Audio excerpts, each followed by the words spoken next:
ওয়ালাইকুম আপুরা, আমি আজকে রান্না করব বেগুন শুটকি এবং সরিষার তেল দিয়ে। আমি এভাবেই রান্না করি, এভাবেই খাই। সবাই ভোজনের জন্য খায় বা কষ্ট হলেও রান্না করে।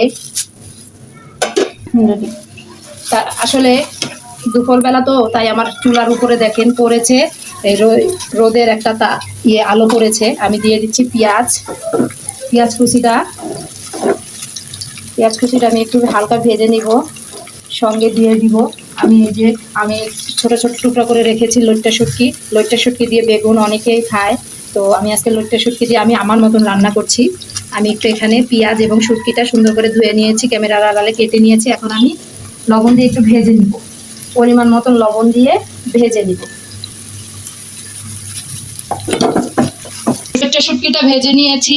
শুটকি প্রেমী আপুদের জন্য শুটকি, আসলে যখন আমরা শুটকি হয় তো শুটকি দিয়ে পুরো ভাতটা আমরা খেয়ে ফেলি, অন্য কিছু কমই নেই। কোনো মাংস থাকলেও রস থাকলেও আমরা খাই না। অবশ্য শুটকিটা এত পছন্দ আমাদের মেয়েদের। দিচ্ছি মরিচ, জিরা এবং পেঁয়াজ, এগুলো সব পিসা বেশি করে আমি দিয়ে দিচ্ছি। মরিচটা শুটকিতে বেশি ভালো হয়। এখন আমি দিয়ে দিচ্ছি হলুদের পরিমাণ একটু বেশি দিচ্ছি। আমি এখানে বেগুন ইউজ করবো এই কারণে। তো আমি সরিষার তেলটা দিয়ে ভাজার কারণ, সরিষাটা একটু ঝাঁঝালো হয়, তেলটা ঝাঁঝালো হয়, এ কারণে আমি শুটকিতে সরিষার তেলটা ইউজ করেছি। এখন আমি নিয়ে নিচ্ছি আমি ছোট আলুগুলা বেশি মজা লাগে শুটকিতে, বিশেষ করে এই বেগুন শুটকিতে ছোট আলুটা বেশি মজা লাগে।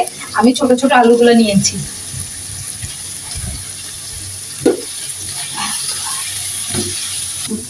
আসলে আমার উত্তরবঙ্গে বিয়ে হয়েছিল, ওখানে কক্সবাজারে শুটকিটা কম পাওয়া যায় সাধারণত।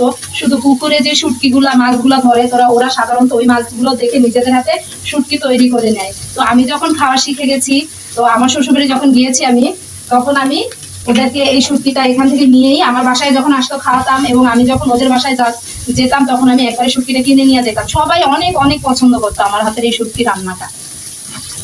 আমি এখন এখানে একটু পানি অ্যাড করছি, বেশি পানি দিব না, অল্প পানি দিব।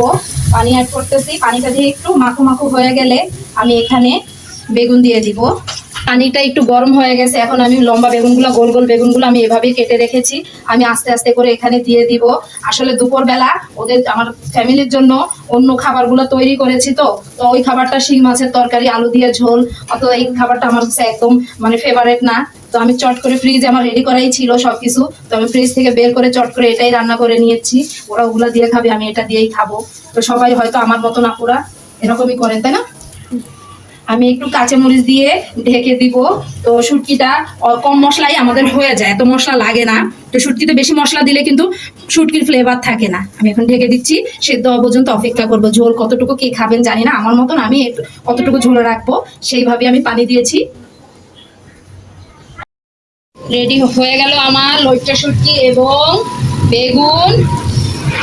ঝটপট রান্না হয়ে গেল, অল্প সময়ে অল্প রান্না, পার্সোনাল, একান্ত নিজের জন্য। তো হুট করে দুপুরবেলা মনে যখন চাইলো রান্না করতে চলে এলাম। আমার হয়ে গেল, আমি এতটুকুই ঝোল খাবো। আমার সব কিছুই সেদ্ধ হয়ে গেছে তরকারির, এই যে বেগুনটা একদম সেদ্ধ হয়ে গেছে। এখন আমি পরিবেশন করে খাবো। আসলে শুটকির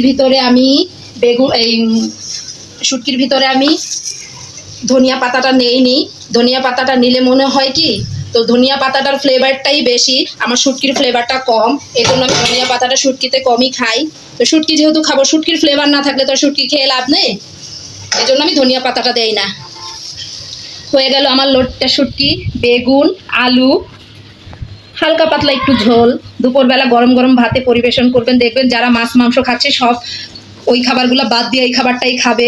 ভালো থাকবেন, সুস্থ থাকবেন। প্রতিদিনের ভোজন। আসসালামু আলাইকুম।